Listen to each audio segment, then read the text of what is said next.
Thank you all very much for being here. We're going to get started. My name is Jeff Coyle. I'm the Director of Government and Public Affairs for the City of San Antonio. And before I turn it over to our mayor to talk about what we're doing here today, I want to acknowledge a number of the folks who are in the crowd here who are partners of ours in this effort. Number one, of course, our new mayor, Ron Nirenberg, who you'll hear from in just a second. We have a number of our council members here, Councilwoman Gonzales, Councilman Cruz, Councilman Shaw, and Councilman Sandoval. As you know, the council took action in its first meeting last week to pass a resolution to join the Paris Agreement. And so it's a credit to our council for hitting the ground running right away. I also want to recognize the CEO of CPS Energy, Paula Gold-Williams, here in the first row. And as you know, combating climate change is not just a local issue, it is literally a global issue. And so we have a number of our international partners here today, and I want to thank each of them. First of all, representing the Mexican Government Council General, Reina Torres, and the Deputy Council General, Antonio Mayor Ron Nirenberg. Representing the France Council General, Sujiro Sim, and the Honorary Council of France and San Antonio, Damien Vittel. Thank you. Representing the UK from the British Consulate of Houston, Cynthia Connor, who's the Chief of Policy. And representing the Spain Honorary Council, Ramiro Cavazos. So we've got a big portion of the globe covered today, and if you're wondering, the flags behind me here represent each of the sister city relationships that San Antonio maintains, starting with our first one through our most recent, so we're very grateful for all of those international partnerships. So I think you all know why we're here today, and I want to say very briefly that San Antonio is joining 300 other mayors and other cities across the country in recognition of, not only in recognition of climate change, but also in our commitment to taking action. We're hard at work here in San Antonio doing our part. We've lowered fuel consumption 28% in the past 5 years. We're converting our fleets to hybrids and clean burning vehicles. We've reduced energy in city buildings by 10% since 2011. And as you probably already know, CPS Energy is widely considered a national leader in its use of renewables and energy efficiency through its incentive programs. So all of this is to say we're very much doing a lot of the things already that need to be done, but there's certainly more to be done, and that's what the mayor will talk about. So I'm going to step aside now and introduce our mayor of San Antonio, Ron Nirenberg. Thank you.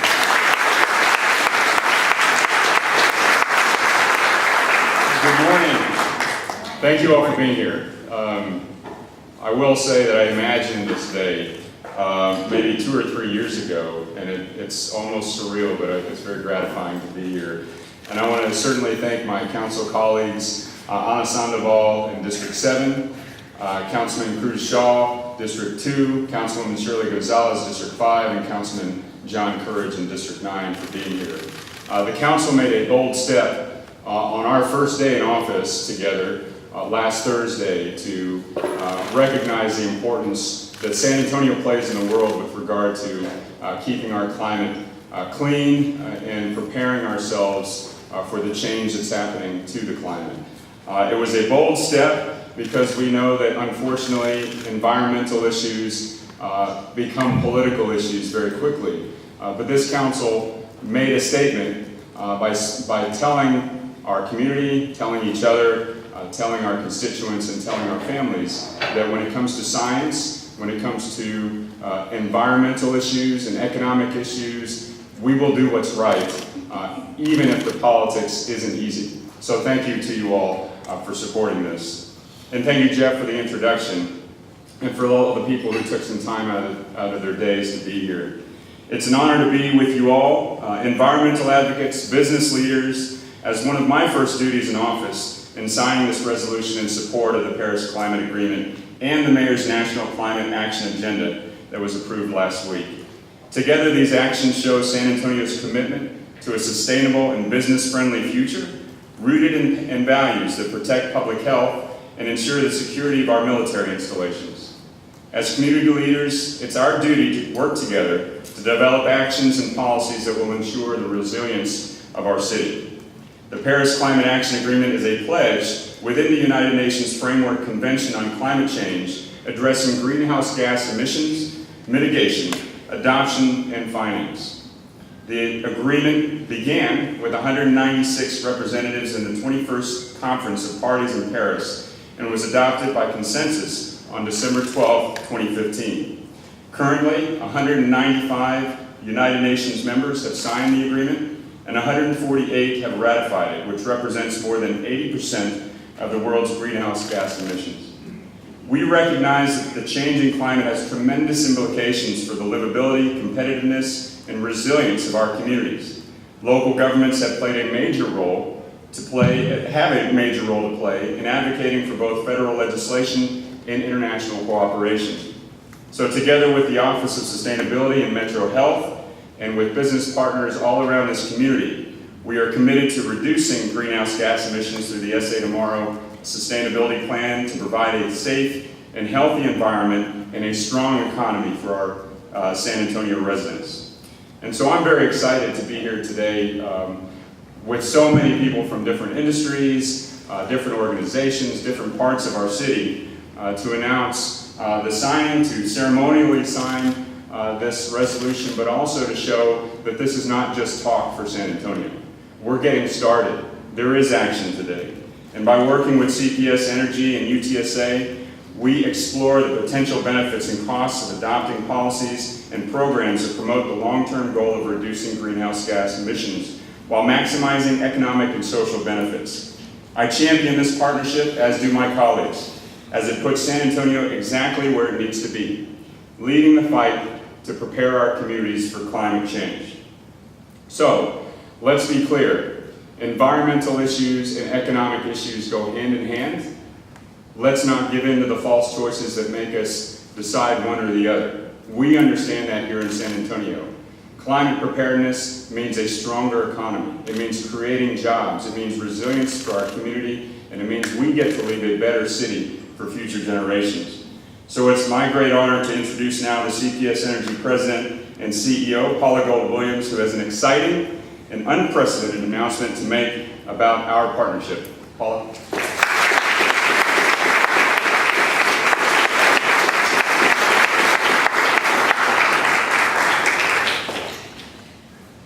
Just hold on just a little bit and I'll get to the announcement. But I want to paint a bit of a picture. I took the helm officially, it'll almost be a year in July, but I had the pleasure to serve CPS Energy for the past 12 years in many capacities. And I've been around for some of the major decisions that have occurred.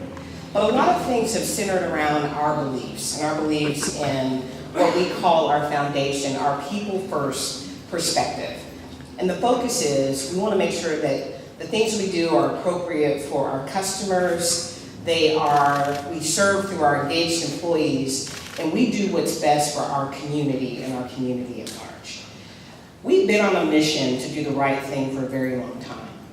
And back in the 2010-2011 timeframe, there was a lot of pressure put at the forefront relative to environmental regulations. And if we used to call it the train wreck. We would show how many different environmental regulations that we had to adhere to. And of course it came up, the Clean Power Plan and the things that were at the forefront, we looked at it. And we thought about it, but what we did is we looked at that from an environmental standpoint and we realized the issues around that and the increased cost of regulation. But we actually backed up and looked at our decision around our portfolio much broader. And we thought about the perspective of what could we do that would provide multiple benefits to our community, not just the focus on avoiding regulation. So what we decided was a bold move. Many people in the industry kind of took a second look and wondered why we did it, but I'll tell you what we did and why we did it. We made the decision back in that time frame to take older coal units, higher emitting coal units decidedly, and not put environmental controls on them. That would have cost over $500 million to make that investment. And we thought about it, we said, what would be a better investment for our community? And we found units that were much younger. The plant outside of San Antonio and Seguin, the Rio Nogales plant, was available. and we got it for a much lower price than the $500 million. We were able to make an investment that at the same time was great for our community. We are going to swap that capacity from the Rio Nogales units and put them where the DV units work. And we are slated to still do that, and we remain on plan. So that we made that decision then, and we really thought what we needed to do was really have more participation and more thought and more consideration. And I want to shout out to a particular group that has helped us over the years. We have volunteer groups, what we call our environmental stakeholders, and they come and meet with us every quarter. We sit down and just have a meeting with them. And they bring us wonderful and great ideas. And I see several of our members. Can I just very quickly ask you to stand today so people can recognize the benefits? And I want to give them a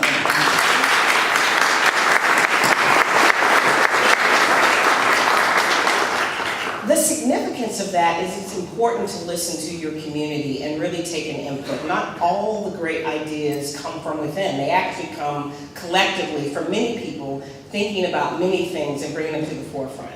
And as an example, they suggested to us that we actually partner with our sister utility at SAWS. And I was able to really have a very quick conversation with the CEO, Robert Puente. And we decided right then there in the conversation, from the suggestion of the environmental community, why don't we all get together? And so Robert and I support a collective combination of looking for the synergies from water as well as electric and gas. That's the type of partnership that we're able to do today.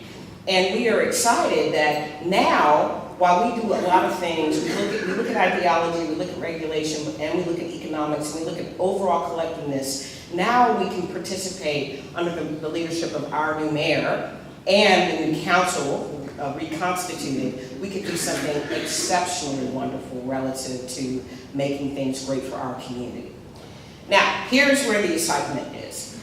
We also have been working over time with what we call our Educational Alliance strategy. We really have a connection to every single university, and in fact, we have connections to every school district across town, but for the universities, we have been working with them in the spaces where they are most equipped and where they have the highest level of interest. Some of you may remember that back in the 2010 timeframe, in particular, we created a strategic alliance with UTSA. And we have a $50 million commitment to work with them on projects that will help our community. We have done multiple projects over the years, equating to about $8 million collectively, but multiple projects. And we continue to work with them, and they are a wonderful and fine institution.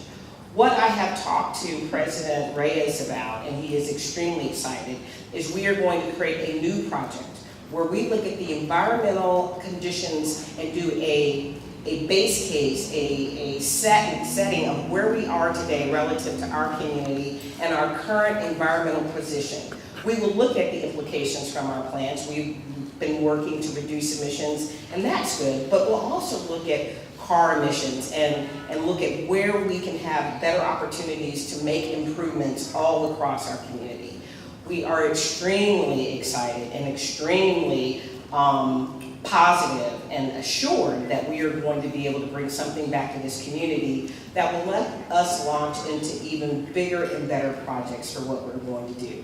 So more to come about that, but it's a great thing. We will launch that this year, and we will bring back the results, and we will use it again to raise the bar.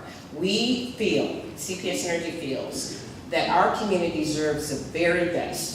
And we can do that through the alliances and the partnerships and working together. And we are uniquely suited because we are owned by the city of San Antonio, and we serve every one of the communities in San Antonio, all the suburban cities, all of the counties. That's our belief, that we are here to do that and be a part of it. And we think right now is a perfect time to bring all of this together and bring you these solutions and more into the future. So more to come. We're excited that we're all coming together. Thank you for the opportunity for CPS Energy to participate in this, and you will really be happy in the end for what we're trying to do.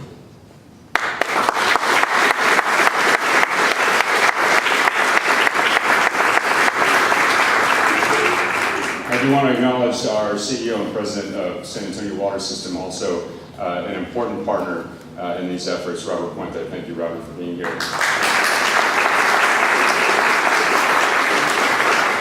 To underscore the importance of these efforts to our military community, I'd like to invite now our Director of Office of Military Affairs, our esteemed General Juan Ayala.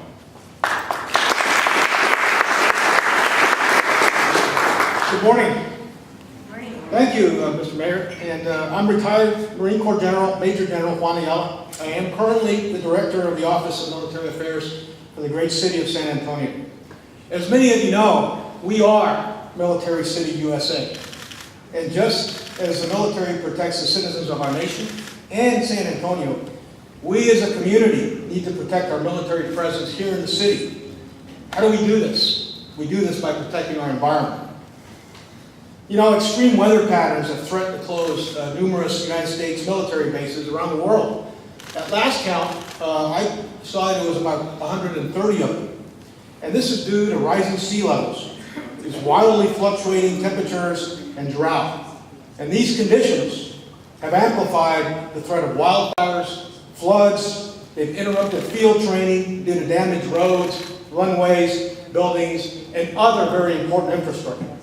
You know, around the world, military strategists view climate change as a threat to global peace and security. Anecdote, we in the military, and when I was in uniform, I remember, we have been looking at climate change since the 90s. So it's not new. Supporting the Paris Climate Agreement and the Mayor's National Climate Action Agenda here in San Antonio will be mutually beneficial, not only to the city, but to the men and women in uniform and our installations. After all, we all live in this city, and over 85% of the men and women in uniform that are on active duty here at Joint Base San Antonio do not live in base housing in the installations. They live in our communities. The military and the city of San Antonio, we have been great partners for nearly 3 centuries. So as we move forward with actions to protect our environment, we will do so in partnership with the military, ensuring that all our plans include our military partners, and our goal will be to create a resilient community that supports military readiness and protects our installations. Ladies and gentlemen, thank you very much.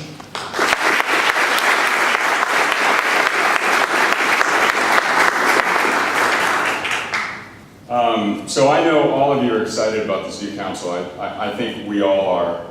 I certainly am. And we have such an incredible mix of experience, professional experience, vocation, and background, cultural background. I will continue to say this until I'm proven wrong. We also on this council have the only council in the country to have an actual climate scientist be sitting with us. So I'd like now to introduce our council colleague from District 7, Ana Sandoval.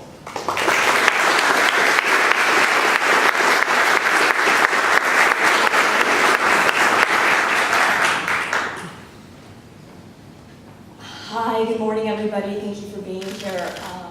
I am so delighted to see so many cameras and so many people here to celebrate our action on what to me is a very personal and important issue. About almost 20 years ago, I started graduate studies at Stanford University in the Department of Civil and Environmental Engineering, and I did something called modeling. And it did not involve a runway. It involved a computer and Fortran code, if anybody knows what that is. And I spent the first semester learning how to model air pollution, photochemical modeling. And then I started learning about climate modeling, and I took my courses on the history of climate and the regular changes to the climate, the natural changes, and the ones that were not natural. So I spent some time modeling that, and finally when I got into my research, I was working with Professor Mark Jacobson, who had a controversial theory at the time, and that was that in addition to our 6 standard greenhouse gases that we've seen regulated at the international level, there was something called soot, which we all know, it comes from coal burning and diesel burning. that soot was behaving as a greenhouse gas as well. Even though it wasn't a gas, it was absorbing heat from the sun, it was absorbing the heat from the earth and allowing our climate to get warmer. So I focused on how soot fell over snow, and this happens mostly in Eastern Europe, and how that melts the snow faster and there's less reflection because of that. So that means that we end up having more sunlight, more energy from the sun trapped here on Earth. Am I okay? Oh, okay. Trapped here on Earth, and that also accelerates climate change. I do have to admit my radiative model that I was working on didn't quite work out, but I learned a lot about this topic, so it gives me the distinction of being called a climate scientist here. Later, I had the other pleasure of working in California shortly after the governor had issued the targets for greenhouse gases. This was around 2006.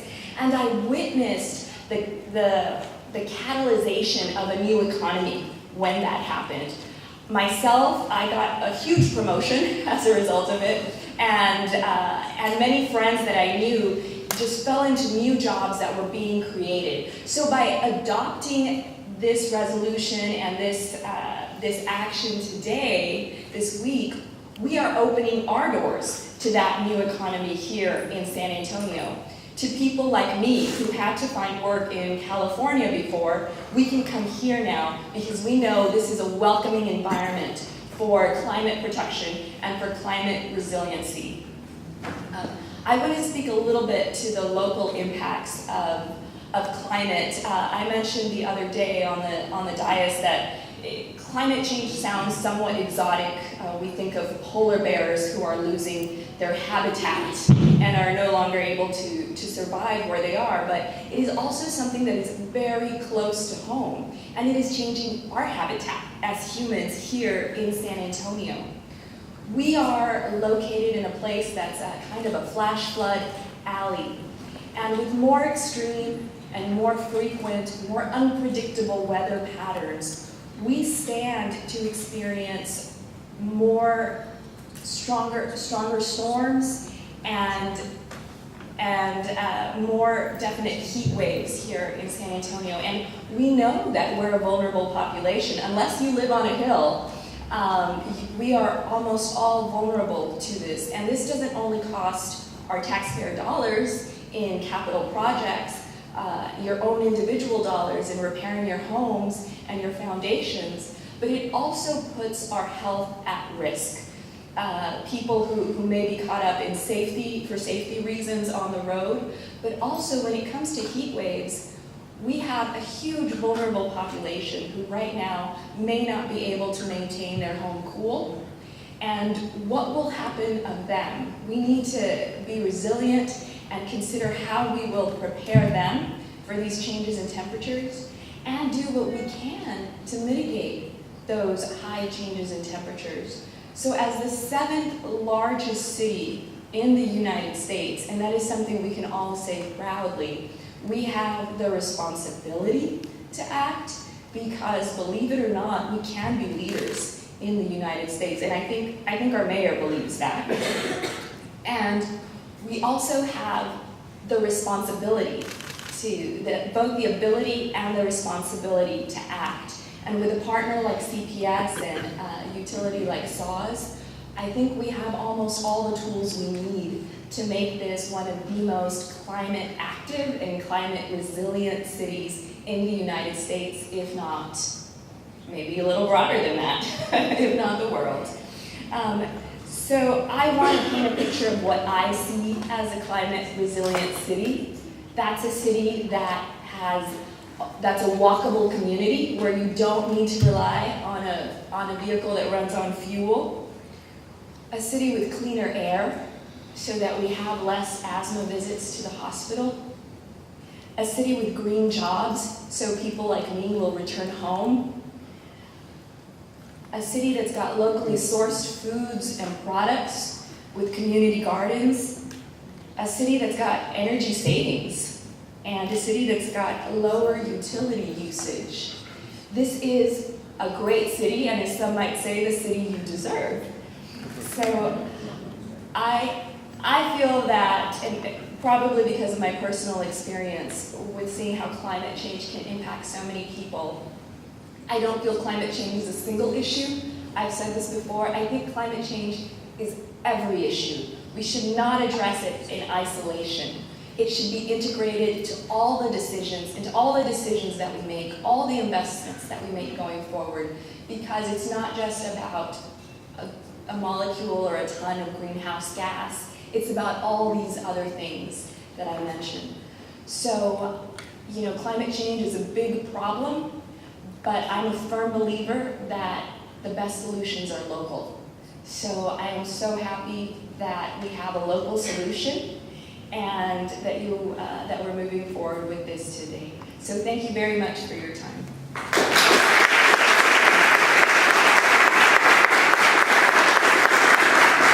Thank you, Councilwoman. That is the San Antonio we deserve, and we're going to achieve it. So let's get the signing on. We'd like to invite our CPS and SAWS partners, our council members, our international partners from the consulates to come up and join the mayor as he signs the resolution. Thank you for being here.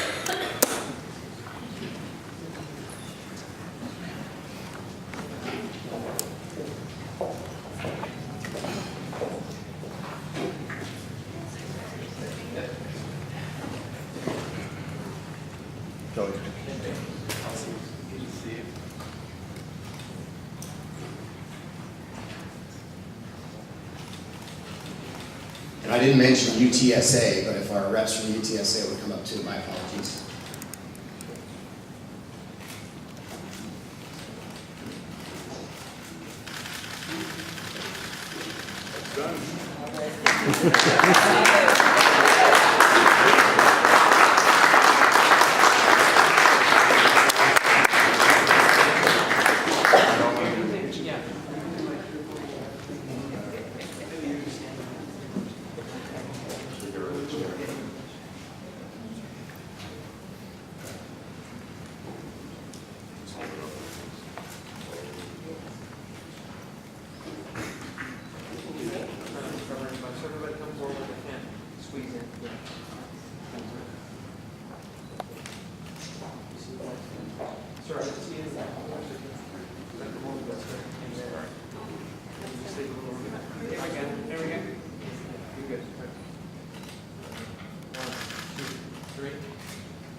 We're good.